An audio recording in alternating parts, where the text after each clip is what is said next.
Welcome to St. Francis Tulsa Tough. I'm Gabe Lloyd. This is Daniel Holloway, and we are excited to bring you the third day of racing in our three-day series here in Tulsa, Oklahoma.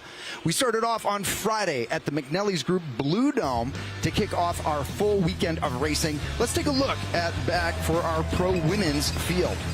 We had a very exciting finish on the final lap. A breakaway that had up to 35 seconds was reeled in by the exciting work of Siniska. Chloe Patrick driving the front of the pace, but it was your U.S. national champion, Kendall Ryan, slotting herself into perfect position and able to jump out of that final turn to get around her sister, Alexis Magner, and become the queen of the crits on Friday nights here in Tulsa Tough. Our second day of racing was our Arts District Criterium. Last night it was super exciting. Lauren Stevens leading out the final lap here just ahead of the rest of the hungry field as they're trying to fight for omnium positions. As we're coming up and around the Arts District, it became Siniska's race as he wound around, playing off of the efforts of Legion of Los Angeles to take the race win again for Kendall Ryan, but Alexis Magner positioned herself perfectly, diving into the final turn and then jumping out on a big gear, rolling it all the way to the finish line to take the win and put herself into the lead of the overall. Now, the Omnium is a huge target for many of our riders, and one of the riders that's in a position to find herself on those final steps is Cassie Hickey of CCB Levine Law Group. We spoke with her just before today's race. Let's hear what she has to say. Yeah, it's obviously a pretty close battle. We have a lot of people to watch, but we're kind of hoping that a good result on the day, hopefully a win, since it's a good course for me and some of my teammates, that it's all going to come together hopefully in the end. Who are some of those teammates that are going to be helping you get into good positions to get that result, to get those points for the Omnium? Yeah, I think they're all super important, and they're all going to be working hard, but hopefully Catherine and Michaela will be able to help me at the end. All right, that is Cassie Hickey, our U23 national champion, racing here at St. Francis Tulsa Tough. Good luck. We'll see you out there. All right, that was Cassie Hickey, and we're now going to jump right to our call-ups here today. Now, this is the McElroy River Parks Criterium, but around the country we know this day as Crybaby Hill Day. It is very infamous, and again, I'm Gabe Lloyd, joined by Daniel Holloway. Daniel, this is a make or break day for Omnium, but a very crucial one in the legacy of St. Francis Tulsa Tough. It's a race that few have found to put together in all 3 days. Walk us through why today is just such a challenge. Yeah, it's such a difficult course. I mean, it's literally this Crybaby Hill. You don't carry a lot of momentum into it. It's bumpy. You know, physically it's very demanding. I mean, the weather here somehow, no matter what happens on Friday and Saturday, Sunday, just a blazing hot day after 2 days of racing. That it's just accumulation. It just wears and tears. You know, a lot of that fatigue just carries over into day 3, and to have it be so hot on day 3 after 2 racings, it's, you know, the cream really rises to the top here. So a lot of people want this one, but you got to be pretty special to bring it home. Call-ups right now are based upon the Omnium standings in the overall, and really quickly rolling through it, we have Kendall Ryan and Alexis Magner. They are sisters, but they are tied on points. They have 58 points apiece. Odette Lynch is in third with 44 points. Cassie Hickey, who we just saw in the pre-roll, was in 41 points, tied with Josephine Palaquin of LA Sweat with 41 points. Riley McMullen with 40 points, another rider who has an opportunity to get onto the steps of our overall. Dr. Andrea Sear of Fount Cycling Guild with 36 points. Aline Seitz for Butcherbox Cycling with 36. Michaela McPherson now racing for CCB, presented by Levine Law Group, with 35. And Lauren Stevens, who we saw as instrumental in the final leadout last night, with 34. Yeah, it's a super close battle. I mean, tied for first, right? We're very keying off each other. Kendall, you know, this is the one she hasn't gotten. You know, she's been plagued with some kind of difficulty in one way or another. She's had heat stroke here before. She's had kind of some bad luck. She's just missed a split, you know, so it's kind of never gone her way in many different fashions. So she really has to have the day of her life to pull it off. And then down in third, it's 14 points down to Odette Lynch, and 3 points behind is Cassidy Hickey. So it's kind of, we're going to have to see a couple races playing out on the road tactically, how that develops, down 3 through 6. They're going to have to find some space between Kendall and Alexis. They're going to have a lot of things, happen to get enough bodies in between to really upset the apple cart. But from third, down to eighth, that with Eileen Seitz is, that's a 8-point spread. That can change. That can be flipped over with a flat tire, with bad legs, with mechanical, worst case scenario, a crash. So a lot of dynamics we're going to watch unfold. We are going to see how Legion, how Holly and Laurel can take care of Kendall today. I mean, that's going to be their main focus. They've got a very targeted job to just take care of Kendall, get her to the end of the race. Weather today for the McElroy River Parks Criterium is hot. It's 91 degrees, but it feels like 97. We've got 47% humidity with a light breeze, which sounds nice, but in the 97-degree real feel is definitely going to influence the attrition in this race. Personally speaking, I ran this morning, and the heat, even at 10 a.m., was already very noticeable. And a few days ago, Daniel, you talked about how the heat, even at a certain point in your first race, it just sort of hits you, and it becomes this moment of failure for some of the athletes. Yeah, I mean, just like a car, like your intercooler fails, or you overeat, there's no getting back, right? Like a car has to stop, open the hood, get a lot of circulation, refuel that intercooler with coolant or water to bring that temperature down. Same thing on the bike as a human. Like once you overheat, you can't ride through it. You have to absolutely stop. Get in the shade, cool, ice bath, something. You can't ride through it. It's basically game over, and we don't have a temperature gauge. There's no metric on the Wahoo or Garmin computer that says, oh, hey, I'm like, you need to back off or get ahead of it. It's a light switch. Yeah.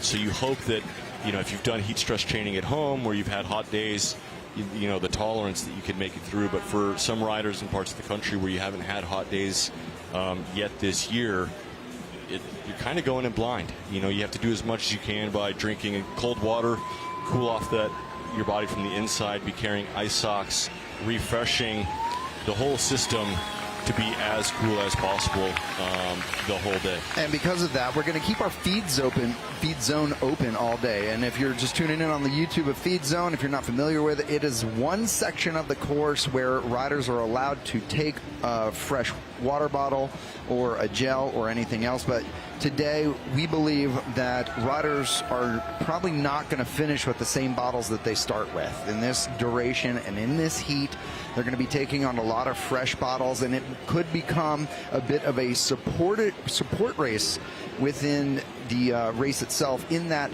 riders who are able to get cold bottles, cold drinks, keep that core temperature down, are going to have a tremendous advantage over the riders that are maybe more self-supported and unable to capture cold bottles and cold fluids throughout. The attrition rate here today is going to be noticeable. You can see here on Bryony Botha of Fearless Femme presented by Roberte, that little lift right behind her head there, that's an ice sock. And again, if you haven't really seen that before, that is where you take, in my day it's pantyhose, I don't know what they have nowadays, but it's a soft permeable material. You stuff it with ice as much as you can, you put it right in the nape of your neck, and that is one of the zones on the body where not only it stays put, but it also just helps to drain that cold fluid down over your body and try to regulate that temperature. Yeah, exactly. And then in these temperatures, I mean, that ice sock is going to melt off every few laps. So if you have the resources in a team to be replenishing that, super important. So that feed zone is going to be right out of the second to last corner on Galveston Avenue, basically where the wording is. That's kind of, again, 13th Street is where the chaos is of Crybaby Hill. Around that second to last corner is a little more calm, but it's also a little bit slower part of the corner. You come out of that, there's a little rise there. So it's a really good place to have less speed, grab those ice socks or fluids into to replenish yourself. And from my perspective, this course is so challenging today because there are such little time to recover. When you're on Riverside Drive, as they're turning onto right now, between here and that right-hand turn onto the base of the climb, oh, we got a rider down. That's Alexi Ramirez actually going down right here in the final turn. She got a little banged up there, but she is a Trinidad and Tobago national champion. Hopefully she'll be able to get herself up and cleared. Ramirez taking a minute to get herself back onto terms. Yeah, and it's crazy to see those couple of riders just, have the gap to ride around that, keep momentum, but they chose to stop. I mean, they go to the pit, those officials should kind of give them a finger wag and say chase or you don't get a free lap. That's pretty egregious to try to use that for a free lap. And again, on this course, that's just such a poor decision. Like, to want to stop and look for rest is like, it's always a bad idea. Bad idea. Ramirez has that helmet off. She is sitting on the sideline still. She's now being attended to by medical. For a rider of Alexi's pedigree to need attention is something that must have been a bit of an issue. We're going to jump back to the field, though. They've got a $100 premium courtesy of our sponsorship, and you can see some of the riders trying to encourage the crowd to get involved. The crowds on Crybaby Hill are next to none. They are in a league in and of themselves. It's fantastic to see the enthusiasm that occurs up on the old hill there. Yeah, it's I would say it could put Athens to shame. that 3 blocks of Crybaby Hill. It's pretty impressive what that crowd can do for the duration. I mean, most of these people start 9 a.m., 10 a.m. Yeah. As soon as the barricades go up, people are partaking. Yeah, when I ran through here around 10 a.m. this morning, they're already hanging out. It was wild. So got those jugs. Yeah. What are those jugs called? A little update for Alexi Ramirez. She is okay. She's walking away, but looks like she will not jump back into this race. So the Golden State Blazers losing one of their key assets within the race within the first 2 laps. $100 preem on the line, and Olivia Cummins, who swept up $700 worth of preems last night at the FC Tulsa Arts District Criterium, trying to go for it, but it does look like our Australian for KRT QRT is going to get that for us. And that's going to be Gina Ricardo, I believe, grabbing that $100 preem. Ricardo from Australia, now representing the KRT QRT program, has been very proactive throughout the entire weekend. From Blue Dome to the Arts District to now, she is grabbing those preems. Big thanks to the Don Thornton Auto Group for bringing out the fast cars. They're going to need them here today because we got some high speeds all weekend long. It's one of their Audi vehicles, and pretty soon you'll see the vehicle that Daniel and I have been trying to get them to give us all weekend, which is the Blackwing from Cadillac. Looks like, who is that, Riley McMullen countering that? Yeah, countering that move. I mean, this is her chance to move up. She's got 40 points, sitting in 6th place, so she definitely wants to make it a hard race. We kind of see from this drone shot some gaps opening up.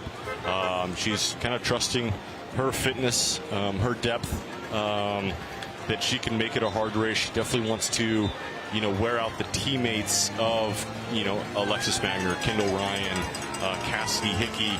It's a big task as one rider, but for her to kind of make any kind of movement, she's got to build some difficulty into this race and get some one-on-one situations as we get further deeper into this race and the fatigue starts to accumulate. Just for everybody's sake at home, points are only awarded on the finish sprint. There's not actually an intermediate point sprint, correct? Correct. You can't accumulate Omnium points in any fashion. They've definitely certainly changed the dynamic of the race. It'd be a potential thing to look at. It would go into potentially a rider like Kendall's favor, who's got speed, where if she could make up ground in intermediate sprints, they'd be able to give something away in the finish, would make it a pretty interesting round coming all the way down. So, interesting thing to think about. Would favor some riders over others. Yeah, I mean, when you start to turn it into a points race like we see on the velodrome, it's a completely different dynamic. And even on a geared bike here, where you get to shift gears to relax the legs a little bit between those intermediate sprints, you would still really change your dynamic overall. Yeah, we can see Alexis Magner right there on the inside in that pink leader's jersey next to the Bikers rider right behind Lauren Stevens. So, you know, keep an eye out for her as she's in a little bit different kit than her other teammates. But there was a crash there. Kendall Ryan looks to get held up by that. Wow. CCB riders. So definitely not a great spot to get caught up in. Paula Munoz also caught up in that. She's had a tough race weekend so far this year, so another time. Erica Carney. Yep. So this is a big thing, right? Like before the pre-race, says when you take a free lap, no riding backwards on the course. Doesn't mean you can't go against the course on the sidewalk or on the curb. But, you know, all these riders either have to stay inside the barriers, ride around to the pit to take their free lap. And it's a delicate balance of, you know, having some urgency to get there, show that you're trying to get there in due time and not lollygag.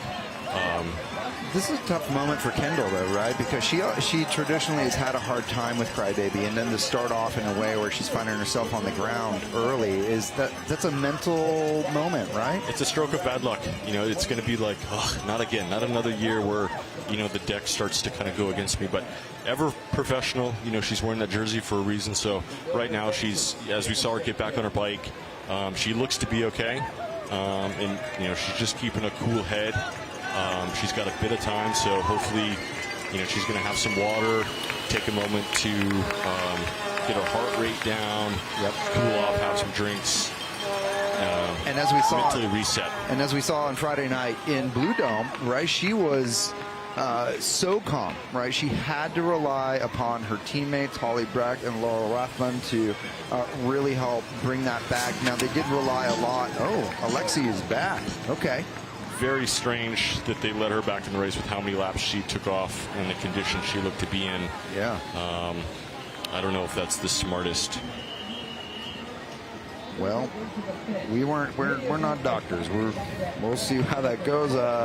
So Alexi Ramirez now back in the race after coming off course to get herself checked out, and looks like we're going to have some of our riders now coming by us at the broadcast booth, getting themselves to the pit. A lot of top riders coming through right now, just getting themselves to the pit for a free lap in order to get themselves reset. Now, the unfortunate reality, as we saw last night at the Arts District Criterium, is that when you get put back into the race, you get put back in at the back. Well, that's the thing, is we saw, you know, what happened to Erica, and then one lap later, a different rider, different circumstance, didn't have to go through what Erica got through. So, you know, what are the officials going to do today? How long are they going to hold him? What's the ruling today? That's the most frustrating part as a rider, to know or not know how they are going to decide what to do. You can see the riders in the pit cam in there. Michaela, or actually that's Kat Sarkisov from CCB that's also been involved in that. Audrey Drummond. Yeah. Sarkisov actually, she was a rider 2 years ago when she was on Siniska she was hunting for podiums and all that cool stuff. And yeah, she was riding really well. Yeah, now she's in support. There's Erica Clevenger. Well, it used to be Clevenger. Now racing for Fearless Femme. So Worski now, so Erica Worski, as she's been known. Worski's been an absolute asset to Fearless Femme, presented by Robert K. And so this is, you know, we see that, you know, all the riders are definitely entering towards the back. This is one of the more difficult pits to enter a race from, even if they release you as the first rider goes by, because riders are carrying so much momentum out of the final corner. If the race is on, people are attacking out of this final corner to stretch it out.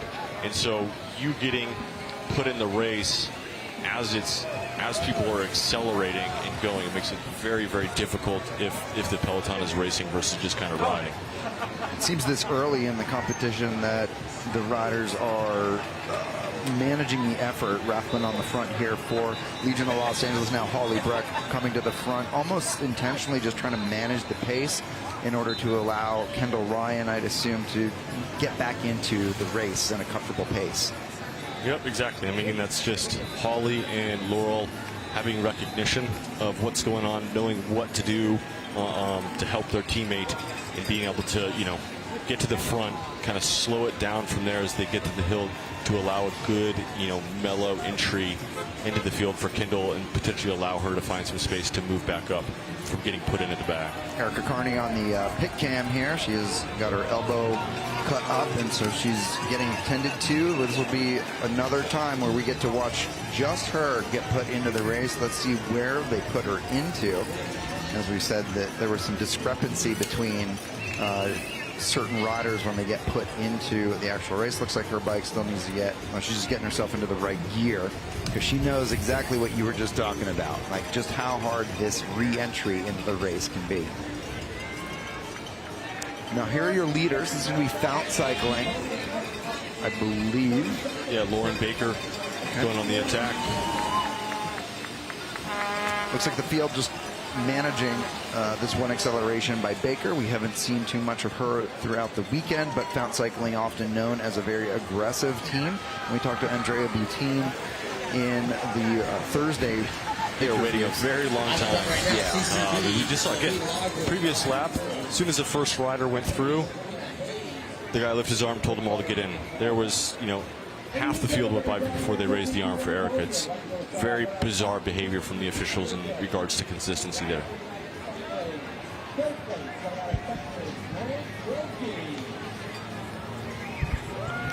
Riley McMullen on the attack again, finding a good opportunity for a counterattack as the peloton lulled. Just looking at some of the comments here on YouTube, the question around the duration of today. This is a 60-minute race, and so we're already a quarter way into the event. And this is going to be Riley McMullen hitting out one more time. Riley looks like she definitely is looking at Omnium standing. She definitely has now played that card of trying to get herself away from the rest. So her targets in this effort will be Adette Lynch, Cassie Hickey, and Josephine Pelequin. Very few points between them. Riley needs, 5 points basically to get there as far as the current standings, but she needs a number of bodies between herself and the other riders who have points. Yeah, so she's got to find some allies, somebody like Lauren Stevens, a big engine, could definitely target this race to win. So she's going to look for some of those riders that are out of the Omnium, looking for a stage win to be an ally to create some space and work with. You can see the fatigue already hit, and we're 1/4 of the way into this race today, and the efforts by some of the strong women at the front, like McMullen, who's leading through. Our final turn here is starting to create gaps, and the gaps are getting welded back shut as they come down this hill onto Riverside, but they are starting to already become apparent as they come over the top of Crybaby. And just to try and articulate a little bit about the dynamic course profile that we have here today, you go up Crybaby, which is like the first part of it, which is steep, and then you make a right-hand turn, and it's sort of this false flat. It's still a climb a bit, right? And then that corner up there is like awkward, because the pitch changes. There's a road change. So there's a bump at the bottom, kind of throws you off, and it gets narrow. So if you're at the back, you get pinched, lose momentum. And then in that corner is awkwardly tight. So there's the bottom. You can see the bump. There's the pinch from the Pabst Light barriers into the curb there. You can see you can see all the momentum that kind of stop.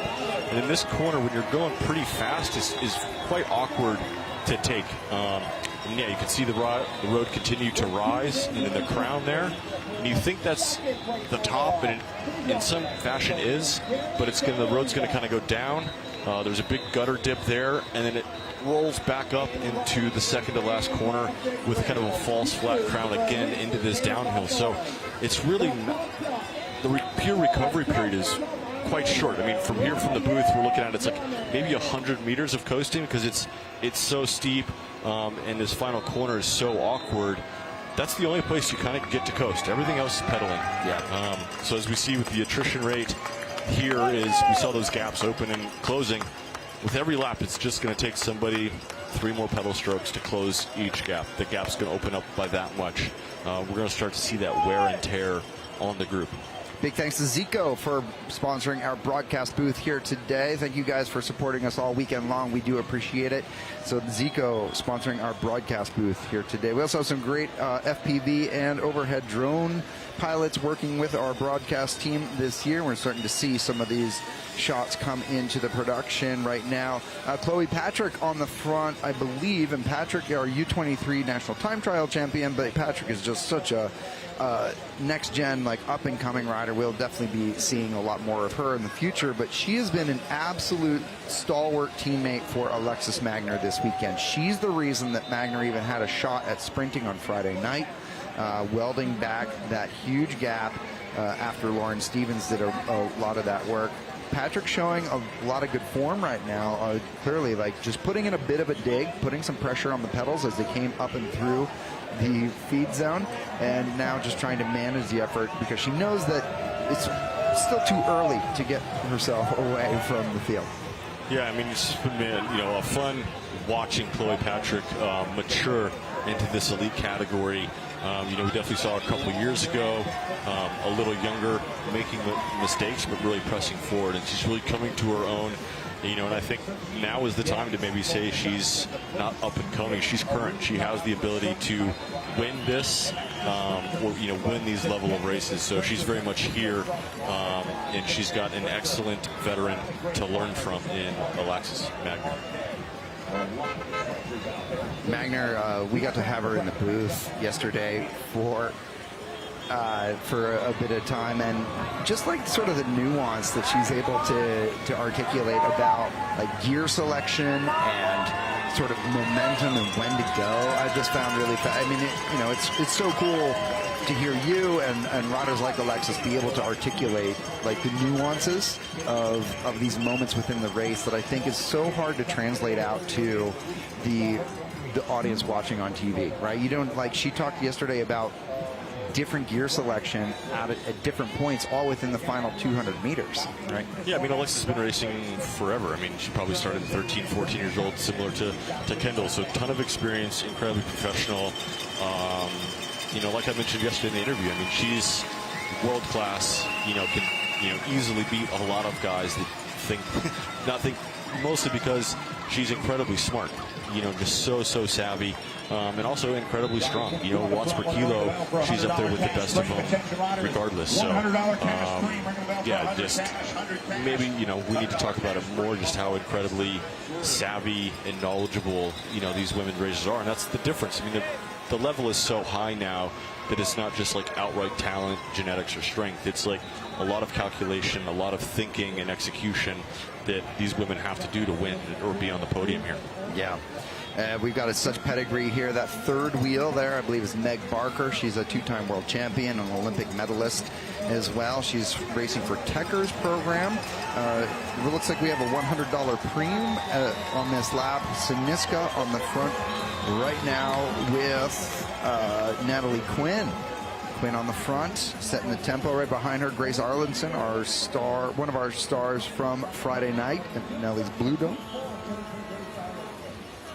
Arlinson and Bryony Botha contributing together in the very important breakaway on that night of racing, and building up over 35 seconds at one point in time on Friday night. Arlinson's had a really good weekend so far. Hopefully she'll have an opportunity getting herself a result here this evening.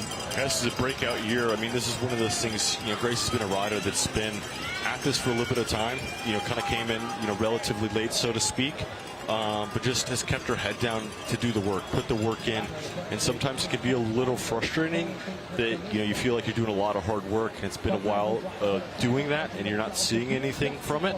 But she's really just kept her head down, continued to put in work, and then, this is kind of a breakout race for her. So it's really great to see she's going to walk away from this weekend with her head held really high and motivated to keep putting that work in, showing up to races and giving it a crack. So Siniska looks to be trying to control this race, clearly for the Omnium leader of our St. Francis Tulsa Tough weekend with Alexis Magner. Magner getting second on Friday night and winning last night at the FC Tulsa Arts District Crit. Now Arlinson taking over pace setting. Arlitzen, no teammates in this race. She is completely freelancing this event this weekend. And this is very similar to what we saw at the McNally's Group Blue Dome race, right? About this time. Well, so percentage-wise about this time. This is only 60 minutes tonight. Yep. Yeah, so she just, again, it's very great to see her be patient, let some fatigue accumulate from some of the other smaller riders or teams, and then go head out. So it really kind of only brings out the best to the front. We see Riley McMullen coming from behind to chase her. Alexis Ryan is there. Looks like Laurel Rathbun and Holly have maybe missed this move, but as we change cameras, I think we're going to see the stars and stripes of Kendall Ryan being there. Andrea Sears made it. Cassidy Hickey is there. Andrea Sear, Peliquin has also made it. Odette Lynch. So, you know, really the top 10 are not letting anything move away. Lauren Stevens is just there behind.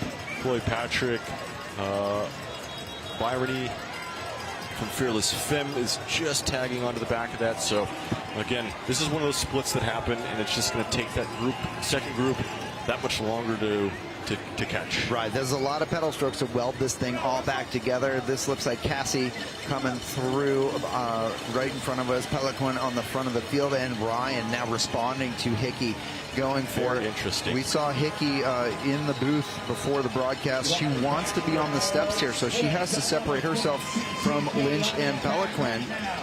And look at this, you got Kendall Ryan going across to your U23 Criterium National Champion, Cassie Hickey, who and now Andrea Sear trying to bridge across. Who's not following it is more interesting to me, though. Magner is letting this one go. She's trusting that she's going to be safe on points. I mean, it's an interesting makeup. I mean, you know, this is a strange move from Kendall. It is not necessarily out of her realm. We saw her solo Athens Twilight a couple years ago for 10, 15 laps. So she's on a good day. She could do it. This course is arguably more difficult than Athens, but this is Kendall kind of giving us a card out of her hand on how she's feeling.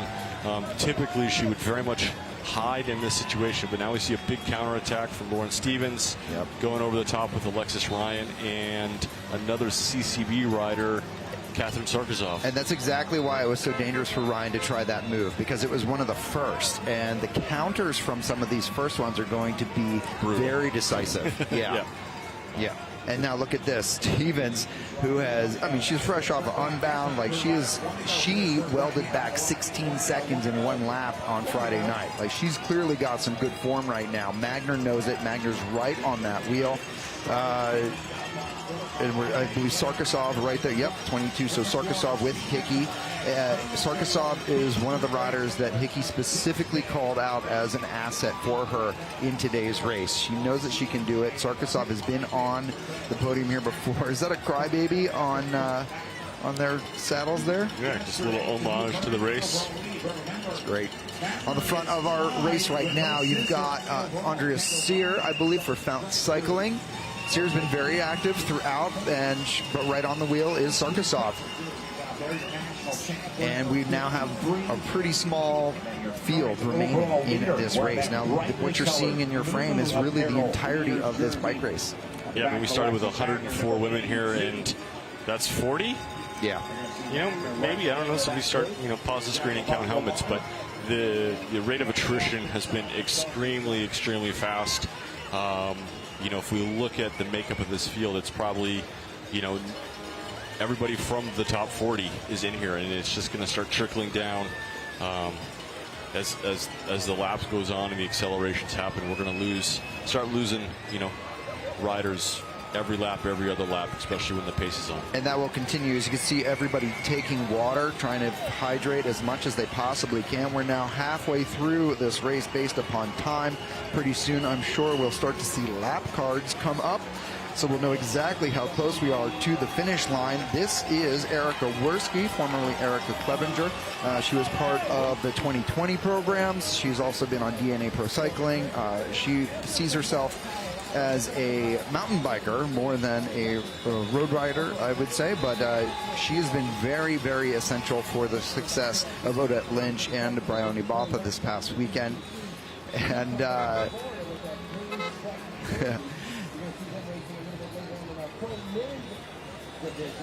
and with about 29 seconds, or 29 minutes into this race, attrition is high. I'm going to take a few seconds here to give a shout out to my son Bodie. It's his 3rd birthday today. He's hanging out with his brother Huxley and having a little birthday party out there for everybody. So happy birthday, Bodie. I miss you, buddy. Love you very much. Aw, happy birthday, dude. Hopefully you get a Red Bull.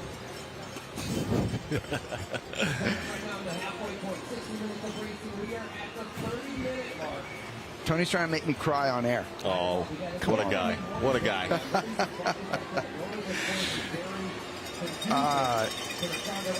Erica Worski on the front right now for Fearless Femme. Right behind her is Gina Ricardo of Australia in that red top for KRTQ RT Racing.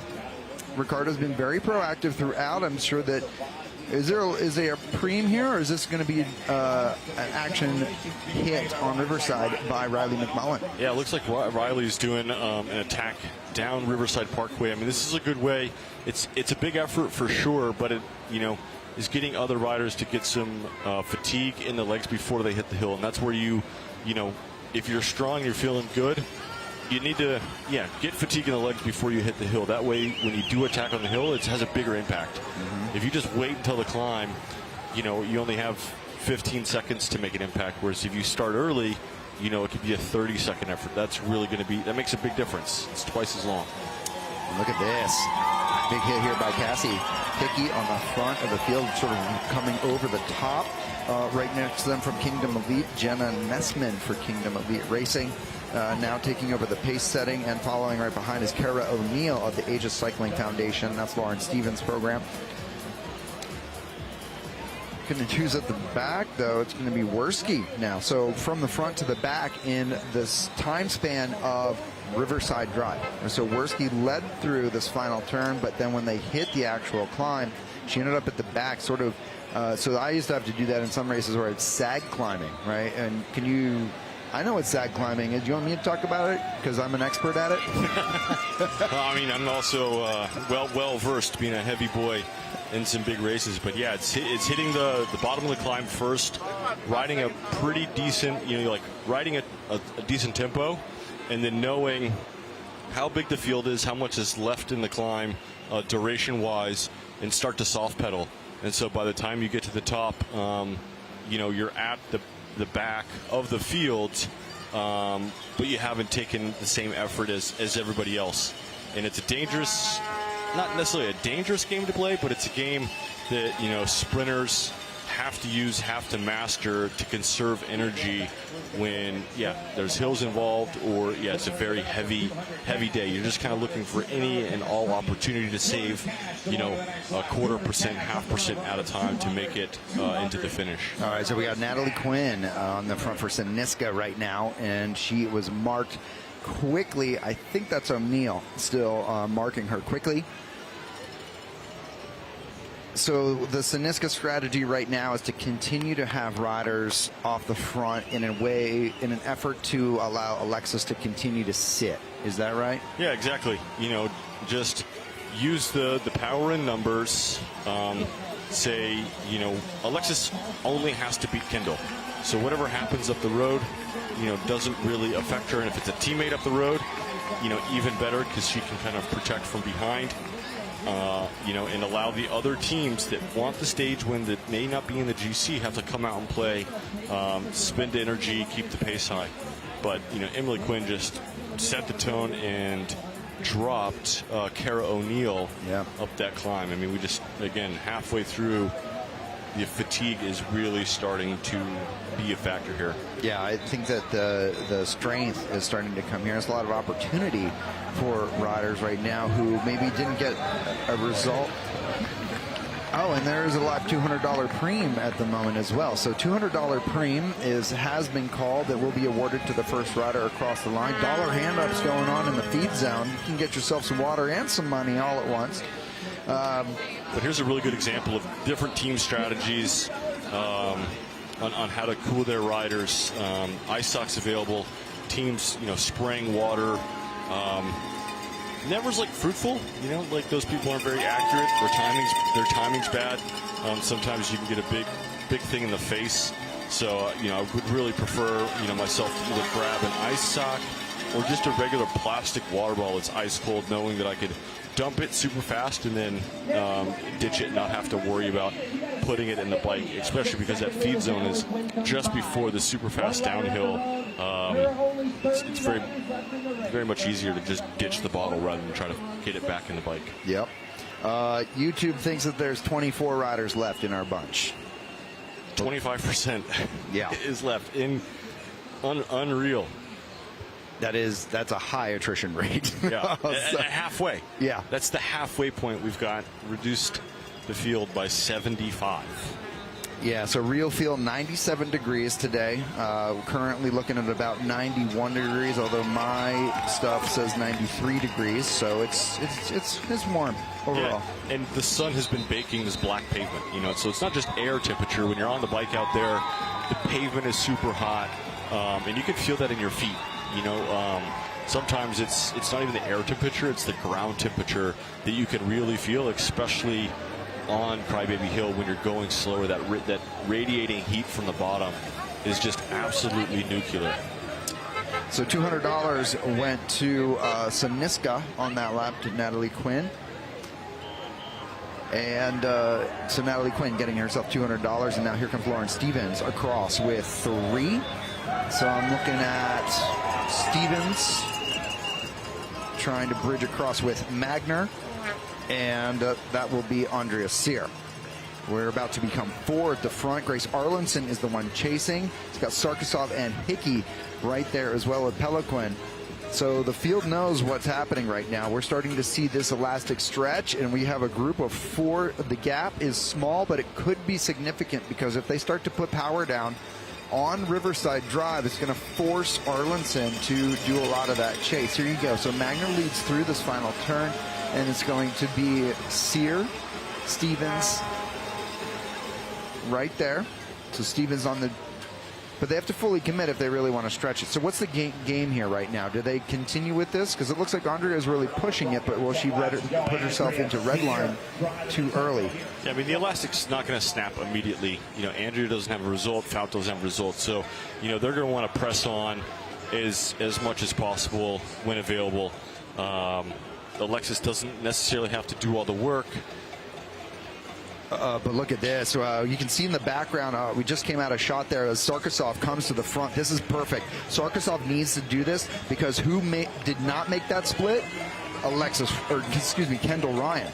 Kendall Ryan did not make that split. Sarkisov now working intently on creating this split for Cassie Hickey. That's going to push points away from Ryan. That will help Hickey move up in the overall. This is perfect tactics by CCB. It's one of the better cards to play. Yeah, and Odette Lynch, I don't believe, is there as well. So, a big thing for Cassidy to move up. So we're going to see CCB needs to begin to continue to keep this pressure on. Give Cassidy as much room in the GC as possible. Make it very, very difficult for anybody behind to make up that ground. You don't want to just establish the gap and make it easy for riders to ride back into that. They just need to kind of commit to this move, try to encourage other riders that aren't in the GC to partake. But looks like Riley McMullen is just missed out. Yeah. I mean, I think there's some really key players who have missed out. Look at that 85 up there who just took that dollar hand up, Natalie Quinn. She was off the front 2 laps ago with a healthy gap, got a $200 preem. Now she's off the back of the race and just taking dollar hand ups. That's how quickly things can change here. We're about to see a breakaway come, but here Riley McMullen's going to try and get there. McMullen now lifting out of the final turn. She wants to bridge across to it because she knows how important it is. She's here not only for Omnium, but just to try and get herself herself a result on today. She thinks that today is a day for her, but Kat Sarkisov right now on the front for CCB has been so essential for setting this pace and really creating this gap for the riders. We're looking at a rider who went down on final turn. Sorry for them. Kat on the front with Cassie. And you could see Andrea Sear is really starting to feel her efforts. In some of those shots, you could see she was going to the back and really focusing on her breathing. She's starting to kind of feel that accumulative fatigue, but she's got to press on because, you know, she's in 7th place, 36 points, you know, with Odette Lynch dropped. Josephine Peliquin also not there. Kendall Ryan behind. She could also, you know, in the right conditions, find herself sneaking onto the podium. Riley McMullen did make that move he was using attention with, but also made a massive effort to get there. And that's starting to put fatigue into it. Margie Bemis is starting to find, and Ryan's trying to get herself there. We're just trying to look at our races. The Crybaby Hill party is happening. There's a big bike race happening right now, too, as we see the front of our race. This elastic is snapping as we come into this. We've now whittled down from 24 now to about 12, and Kendall Ryan's trying to get herself back there. She's putting a lot of pressure on pedals right now to try and just get herself back into this. This is the moment where there's hesitation at the front, confusion. Ryan makes it. Ryan's back in. She also, Stephanie Holomack, putting herself back into the move. We haven't talked about Stephanie all weekend long. Oh, Rathbun and Gina Ricardo tangled up in this turn. I think that's evidence of fatigue more than anything else. Yeah, I mean, just with the heat and just total fatigue is just decisions. You know, your decision making is just slowed down that micro%. But here we see, Emily Herfrost from Australia really has played it cool. This is the first time we've seen her. Mentioned her at the front, a bit of a dark horse, coming to the front, understanding and seeing that the group is fatigued. She's not in the Omnium, so she's know that there's not a lot of riders that are going to chase her for any reason other than a couple of those riders that also want stage wins and are not in the GC. Look at this. So this is the size of your group right now. Worski, I believe, from Fearless Femme, presented by Robertet, is the final rider in that move. Up at the front, you have your Australian Herfoss, who has made herself up to the front. I believe YouTube helped us out yesterday with some of Herfoss's.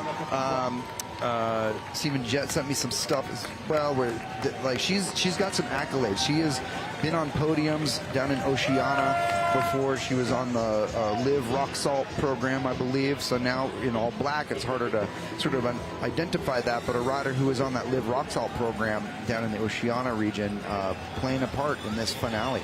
So it's very interesting with Erica Worski coming to the front. You know, there's definitely going to be some communication going on. A decision to be made is, does Erica begin to look after herself for a possible stage win?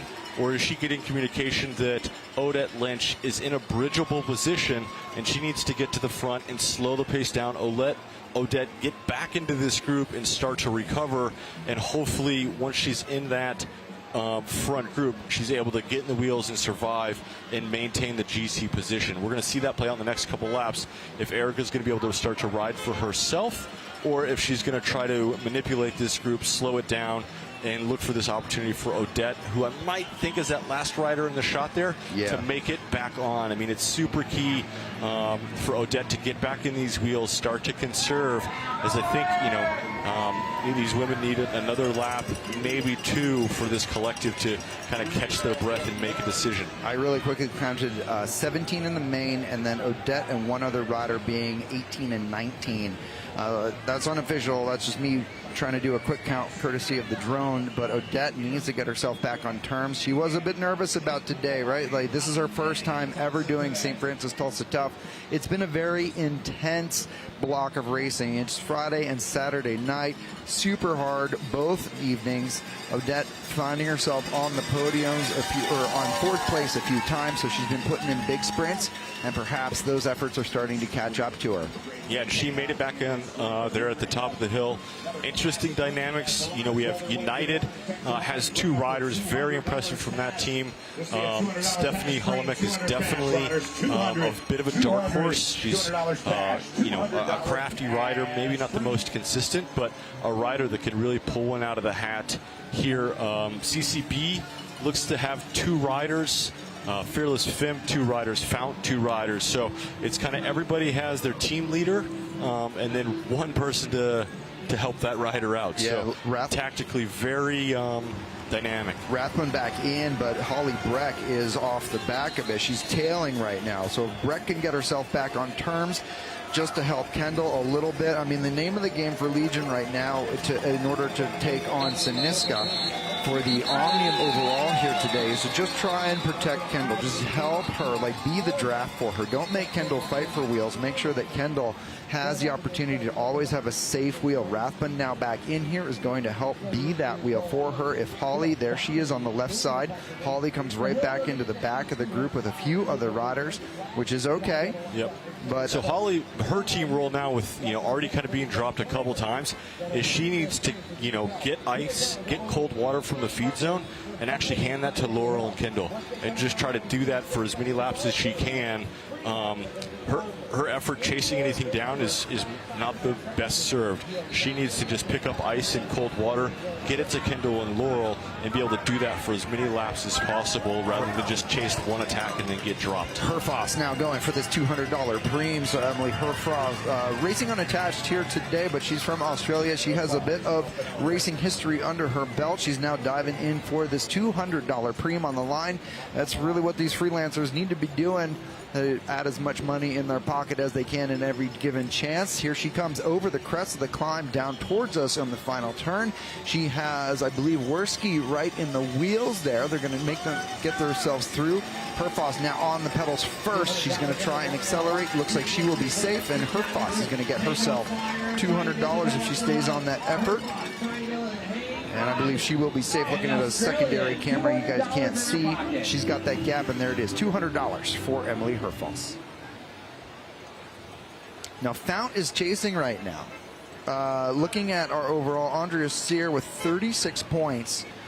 I guess by numbers, she has the opportunity of potentially jumping up if she can have enough bodies between herself and Odette Lynch and Peliquin, because we know Hickey is still in this mix. Yeah, these are 2 riders that are outside of the GC.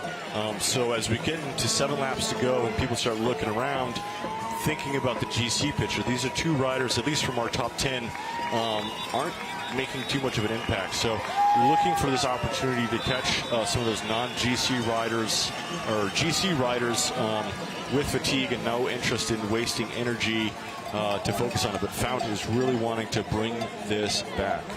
I believe Peliquin now off the main group entirely, so now Peliquin will no longer be a factor for points. In the end, that leaves McMullen and Hickey and Lynch left in this group from the overall. Sear, a little bit of an outside factor, but she's also proactive and using Fount cycling to get herself an opportunity here. Let's look at this on the front. It's still going to be Worski, I believe, trying to drive that. There is Kendall Ryan on the left side of the screen. Chloe Patrick also looking comfortable. Worski doing a lot of work right now. Should there be a shift by Fearless in any way to maybe ride for Worski now? Maybe. I mean, I think she's doing a great job controlling the overall pace.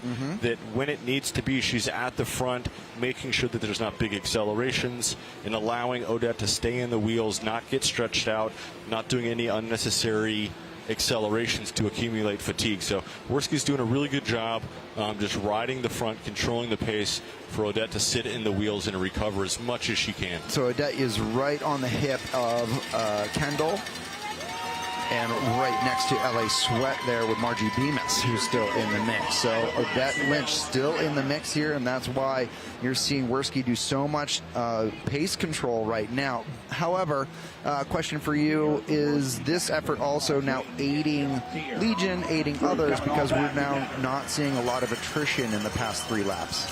Yeah, but it's allowing everybody to sit in, even her teammates. So it's kind of neutralized everything. If Andrea Sear wants to move up, her teammates have got to attack, make it really hard. They've got to, hopefully get information to understand that Odette Lynch has already been dropped when the pace is super high. So if they want Andrea to go up, they've got to make it really hard, commit to making the race difficult, and get Odette dropped if Andrea's going to move up the standings, because they have those numbers. The riders and teams ahead of her, Cassidy Hickety's teammate, is, only going to be there to watch the top 3 riders. They don't have the ability to set the pace to drop the outright leaders. So she's only going to be there and have that teammate that if the leaders do go away, she's going to have help to get across. So it's really Fount that needs to put the pressure on, make the race super hard, and see if they can get some separation for Andrea from Odette Lynch, Cassidy Hickey. Peliquin is already out. McMullen is already super strong. So they're kind of the one in the driver's seat if they want to make the most shift in the GC right now. And with 5 laps, so let's call it 4.5 laps remaining, is this the point where CCB should be really just waiting, like almost setting up for a lead out for Hickey, because she has proven that she has a bit of a sprint on her? Or do they try one more time to force more attrition for their own benefit? Yeah, I mean, that's a team, that, she is just 3 points behind, so maybe it is advantageous to try to get the pace hard, drop Odette. Maybe they have the confidence that they can put enough bodies in between. But this is an opportunity for one of these dark horse riders, like Grace Arledson, Emily Herfrost, Stephanie Holomack, some of these kind of outside of GC riders to take a really, really big swing, do an attack with a lot of momentum, a lot of speed, get that gap very fast, and kind of neutralize any chase or follow from behind. Now is the time for one of those other riders to take a big chance. Now is the time. As a lot of the other GC teams and riders are really going to start thinking about the finish. And we have Laurel, similar to Worski, kind of setting this false tempo, make sure it's not too hard, and really allow as much time for Kendall to recover. Yeah, every pedal stroke they can take that's easier is going to get them closer to the finish line without expending energy. So that's a game for them, whereas Fount would actually benefit by doing what Sarkisov did for CCB a few laps ago by going to the front now, ratcheting up that tempo, and then hoping that Sear can float wheels and allow the attrition to take place naturally. But we're going to see. We're not their team director, right? We're just making some guesses out here. Chloe Patrick getting some shout-outs from the YouTube channel, and it looks like, what are your thoughts now? We're getting into the final 4 laps. Are we looking at an Alexis Magner sprint? Are we looking at Kendall Ryan perhaps challenging? What are we thinking? Yeah, the way the pace is going, it's allowing Kendall slowly, with every meter, realize her dream, right? The longer they kind of keep this pace easy, it keeps her in the race. It keeps her in the opportunity to win this thing. She's got as much talent as anybody going around this final corner to carry speed. And these times, it's, again, you get a sprinter closer and closer to the finish line, even with fatigue, and how much she wants this. She's going to be able to go so deep, just because it's a dream for her to win this stage. So the other teams need to, again, let's say the riders that aren't in the GC picture need to think about taking a big risk, go on the hunt. The teams that need to isolate the GC riders, Alexis needs to lean on Chloe Patrick to make this race super difficult. Say, hey, we need you to crank it up. I need my sister as much pressure. I can take care of myself in this final lap, but I need the pace to be super high for the next 2 laps. And don't let Kendall rest. Yeah. Do not let Kendall rest. But she's got 2 teammates. She's got Holly Breck and Laurel to just set a strong enough tempo. Laurel's going to ride a strong enough tempo that it's going to, thwart anybody thinking of attacking, which is exactly what Kendall wants. But, again, they need, for those 2, it's just going on head-to-head battle regardless of what goes up the road. Big thanks to John Zink for the cold flares at the finish line. John Zink coming on board this year to add some flair to our overall production, and thank you again for your continued support.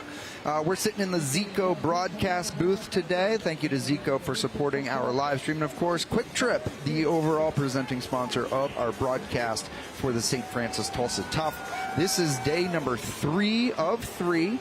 This is the McElroy River Park Criterium, better known as Crybaby Crybaby Hill here today, and we are down into the heart of it. Lauren Stevens now launching an attack. Magner quickly covers that with Andrea Sear right in the gaps, and it looks like Legion of Los Angeles may be losing their advantage. Yeah, they just need to stay calm. I mean, obviously, Laurel's going backwards. Kendall's there. Holly needs to do a hero turn as they go over the top through the feed zone and down Riverparks.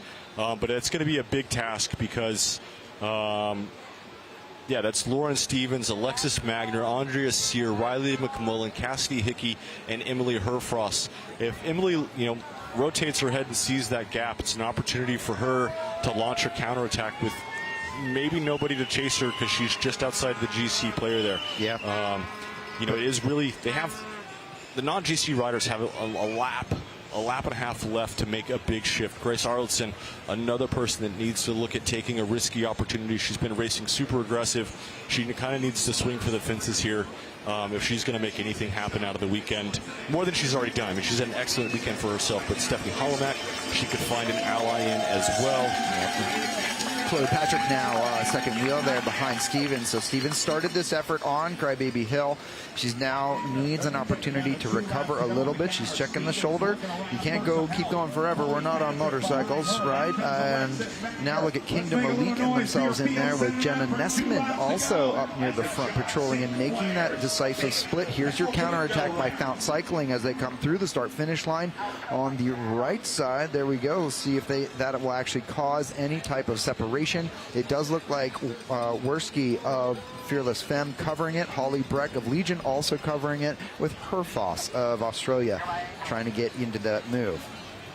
I think this is a good move here by Fount to continue the pressure. Yeah, absolutely. Again, just can't let a rider like Kendall rest in these moments. And now Worski hits it, right? So again, this is great tactics by everybody all around, and Holly Breck tries to cover it here, but Worski can use a lot of that mountain bike background. Mountain bike racing is super punchy. Yeah, very punchy. It suits her very well right now. We are not seeing the split that we saw on the last lap, though. Right, when Stevens hit it, we saw a selection of 5. This time, we're just seeing a bit of a string out. Yep. And then a regathering, so they're now actually going downhill through the dip, and they're about to come into the shot on the right, which will start to lift them back up to the right-hand turn. You see Magner there in the leader's jersey with the pink shoulders. That's your St. Francis Tulsa Tough Omnium leader's jersey, and Holly Breck now takes over. But here we go. Big move by Quinn. Is that Quinn? Yeah, she make it back? Made it back. Wow. So Quinn was like very much off the back at a certain point, and now Kendall is digging so deep. I mean, she has one more time up the hill. She's got to go so deep. It's so hard though, as she's at the very back, and her sister Alexis is in the top 3 wheels there. Yeah, 2 laps with a to go. teammate. Yeah, 2 laps to go now. Now Siniska very clearly trying to set themselves up for some victory, and here we come down and around. This will be coming in through 1 lap to go. You're going to hear the crowds here. So really Holly just needs to let that rider go. Slow the pace down, absolutely kill it. Don't follow the wheel. And she wants a big slowdown so Kendall can take a big run and move around this field and get to the front of the bottom of the climb if she's going to have any chance. If Holly continues to just keep it strung out, it's going to make it super difficult for Kendall to make any ground before the climb. 1 lap to go, you guys. 1 lap remaining here for our professional women's race at the St. Francis Tulsa Tough here at the McElroy River Parks Criterium, better known as Crybaby Hill. Here today, your 3rd and final stage of the 2025 St. Francis Tulsa Tough Omnium. We're looking at Holly Breck on the front for Legion of Los Angeles, trying to set some tempo to set up national champion Kendall Ryan for a victory. They're now on to the major climb. Worski on the front. There is Ryan, your national champion, with her sister Alexis Magner on the shoulder. Shoulder to shoulder sisters. This is Ryan. She just has to be there. If she can stay at the front, she has the opportunity to get her elusive Crybaby Hill win.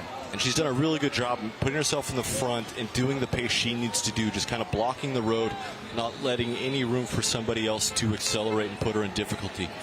Oh, this is nerve-wracking for me. I mean, Magner really needs to make sure that she gets down to this final turn and gets on the pedals first. This is all about tactics and positioning. Magner now, they're 5 wide as they come through the final turn. You got Herfoss on the far left. You got Arlenson on the far right. And Magner in the middle, now leading through the feed zone. Magner lifts and she tries to kick it out. McMullen McMullen right on the draft, though. As they come up over the climb, we will now see them in just a short amount of time. Stevens also now trying to get herself into the final kick. The motorcycle, we see it. The riders, we now see them. And it is your Omnium leader, Alexis Magner, taking the final turn in lead position. Riley McMullen, second wheel. Magner onto the pedals first, but she does not have a big gap. McMullen trying to lift. She comes even on the hip. Can Magner hold on all the way to the line? McMullen is there, shoulder to shoulder, hip to hip, and at the line, Riley McMullen takes Crybaby Hill here on the third day of St. Francis Tulsa Tough. What an amazing sprint from Riley. Really keeping her composure even though she was gapped over the feed zone hill and into the bottom corner. Didn't panic, didn't rush herself through that final corner to put herself in any kind of danger. Really cool head, and then just stomped on the pedals, used that slipstream to take a run at Alexis Magner, carried the momentum to take the win. A super, super big win for Riley. Maybe one of her biggest wins here in the U.S., and that would definitely move her up the GC, I think, into third for sure. I think she passed Cassie Hickey maybe, depending on how that's scored out. And then unknown where Kendall finished. She may have done an absolute barn burner and snuck herself into that second spot. So we're going to have to see what the absolute results are, how the GC points are laid out, and what that final podium is. We're going to roll this back courtesy of Quick Trip. Here's Magner on the front coming by us in the final turn onto Riverside Drive. McMullen has the opportunity to slingshot off of that. She gets into the draft here and then onto the hip immediately to roll right over the top of it. And then she stays on that effort. You can see the fatigue loading up on the legs of Magner. She looks to her right. She tries to dig even harder in on that big gear, but McMullen has the cadence. She's got the fluidity, and she gets her victory here at the McElroy River Park Criterium. Yeah, she just kept her sprint all the way in it. Even when she knew she was passing Alexis, she kept her head down pedaling. As you just never know in a sprint like this where somebody could be coming from with even the little bike throw at the end. Absolutely love it. Amazing. Congratulations to Riley there. You can see just behind Cassie Hickey finishing in third on the stage, Sarkisov in fourth just to try and stack points. Yep. Right? And Patrick finishing in fifth. So that looks like Kendall in sixth, maybe, or Sears. There's Lauren Stevens, Andrea Sear on the right side of that screen. So, yeah, we are just going to see how that, again, plays out. I love the emotion in the pit there. That's amazing to see. I love that. And there you are, your finish line camera shot. It's official. Riley McMullen gets herself a race win here and claims the final stage of our 2025 St. Francis Tulsa Tough, Crybaby Hill. McMullen riding into history on our 19th edition of the St. Francis Tulsa Tough. McMullen, no stranger to winning bike races. She is a former elite national champion from New Zealand. She has raced on DNA Pro Cycling in the past. She has been part of the New Zealand national team, both on the track and the Criterium. So congratulations to them. Stick around. We got our men's race coming up next.